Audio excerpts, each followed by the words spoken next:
Cerita film dibuka dengan takdir akhirnya mempertemukan dua ikon paling legendaris dalam sejarah. Godzilla yang ganas melawan Kong yang perkasa. Saat kedua raksasa ini beradu, nasib seluruh peradaban manusia dipertaruhkan. Dan inilah cerita film Godzilla vs. Kong. Di sebuah fasilitas diabaikan raksasa di Skull Island, Kong, sang kera perkasa, menjalani rutinitas hariannya.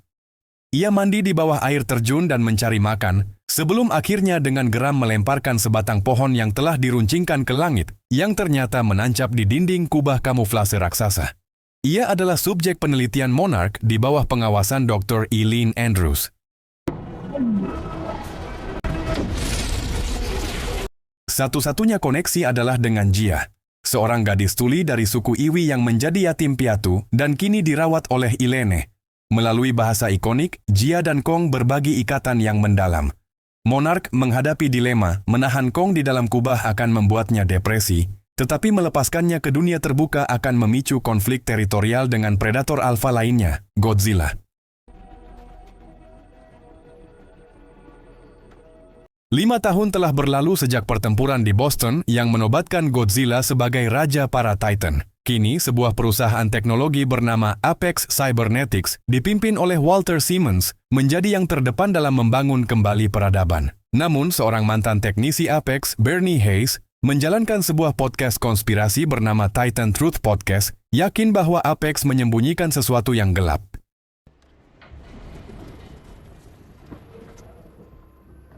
Saat Bernie mencoba menyusup ke fasilitas Apex di Pensacola, Florida, alarm berbunyi. Dari lautan, Godzilla muncul dan menyerang fasilitas itu tanpa memprovokasi yang jelas. Di tengah kehancuran, Bernie melihat sebuah perangkat teknologi aneh yang bersinar di bawah tanah sebelum ia melarikan diri.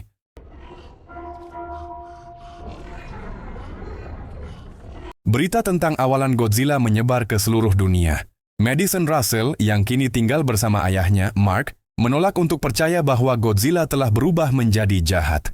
Terinspirasi oleh podcast Bernie, ia yakin ada sesuatu di dalam fasilitas Apex yang telah memancing kemarahan sang raja. Walter Simmons dan Ren Serizawa, putra mendiang Dr. Ishiro Serizawa, mendekati Dr. Nathan Lin, seorang ahli geologi yang teorinya tentang Hollow Earth, bumi berongga, pernah diabaikan.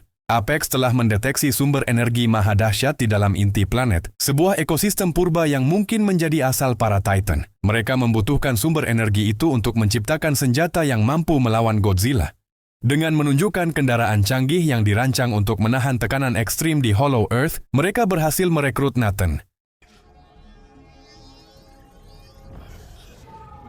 Nathan kemudian menemui Ilene, meyakinkannya bahwa satu-satunya cara untuk mencapai sumber energi itu adalah dengan menggunakan Kong sebagai pemandu. Dengan berat hati, Ilene setuju. Kong dibius dan diangkut menggunakan armada kapal raksasa, ditonjolkan oleh putri Walter, Maya. Di tengah lautan, Jia merasakan kegelisahan Kong. Ia keluar dan menenangkan sang kera, mengungkapkan kepada Ilene bahwa mereka berdua telah berkomunikasi melalui bahasa ikonik selama ini. Sementara itu, Madison dan temannya, Josh, berhasil melacak Bernie. Bersama-sama mereka menyusup kembali ke fasilitas Apex yang hancur, hanya untuk menemukan bahwa perangkat aneh yang dilihat Bernie telah dipindahkan. Mereka kemudian menemukan sebuah lift tersembunyi yang membawa mereka turun ke sebuah laboratorium bawah tanah, di mana mereka terkunci di dalam sebuah gerbong kargo yang ternyata sedang dalam perjalanan menuju Hong Kong. Di Laut Tasman, armada yang membawa Kong disergap. Godzilla merobek lautan, menyerang konvoi dengan brutal. Kong, yang terlepas dari rantainya, membalas melawan. Pertarungan sengit terjadi di atas dek kapal induk. Kong berhasil mendaratkan beberapa pukulan telak, namun Godzilla menariknya ke dalam udara, nyaris menenggelamkannya. Untuk menyelamatkan Kong, para kru meledakkan kedalaman dan mematikan semua daya di armada, menciptakan ilusi kemenangan bagi Godzilla hingga ia pergi. Kong dan tim ekspedisi kemudian diangkut melalui udara ke titik masuk Hollow Earth di Antartika.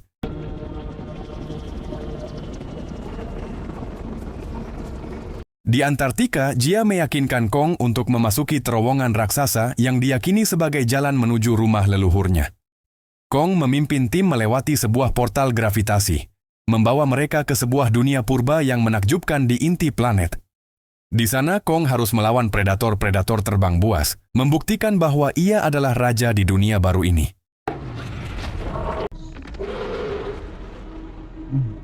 Di Hong Kong, Madison, Josh, dan Bernie tiba di fasilitas pusat Apex. Mereka menemukan kengerian yang sesungguhnya. Apex telah membangun Titan buatan mereka sendiri, Mechagodzilla. Mereka menyaksikan robot raksasa yang diuji coba pada seekor Skullcrawler hidup. Mereka juga menemukan bahwa Ren Serizawa mengendalikan robot itu menggunakan sistem telepati yang terhubung dengan salah satu tengkorak King Ghidorah yang berhasil menyelamatkan mereka. Tak lama kemudian ketiganya ditangkap.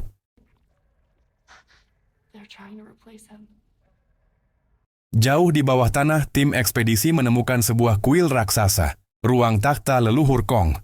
Di sana, Kong menemukan sebuah kapak perang kuno yang dibuat dari salah satu sirip punggung spesies Godzilla. Saat ia duduk di takhta, kapak itu menyerap energi dari inti Hollow Earth. Namun, momen itu rusak saat Maya dan tim Apex mengirim drone untuk mencuri sampel energi. Di permukaan, Godzilla yang merasakan pemutaran energi itu tiba di Hong Kong dan menembakkan napas atomnya, mengeluarkan lubang raksasa langsung dari permukaan hingga ke Hollow Earth.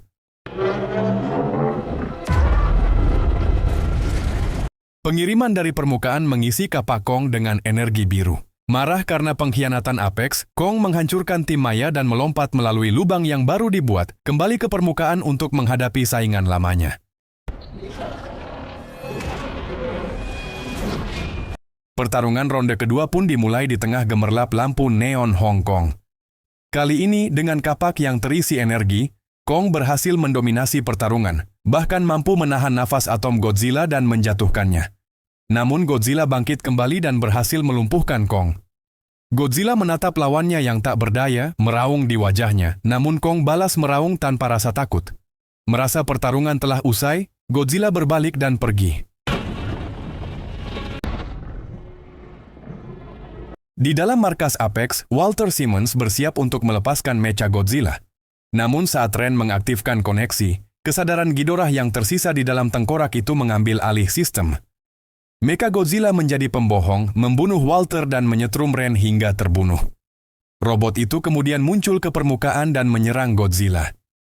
Dengan kekuatan yang unggul dan persenjataan canggih, Mechagodzilla dengan mudah mengalahkan Godzilla yang sudah kelelahan.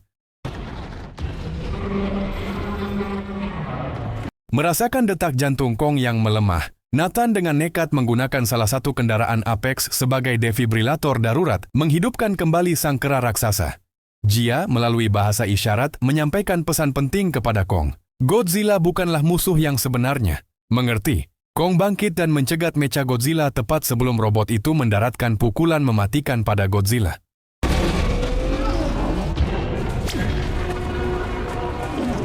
Kedua raja itu kini bertarung bersama.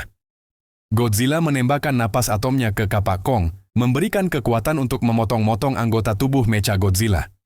Akhirnya Kong merobek kepala robot itu dan mengangkatnya tinggi-tinggi, sebuah trofi kemenangan.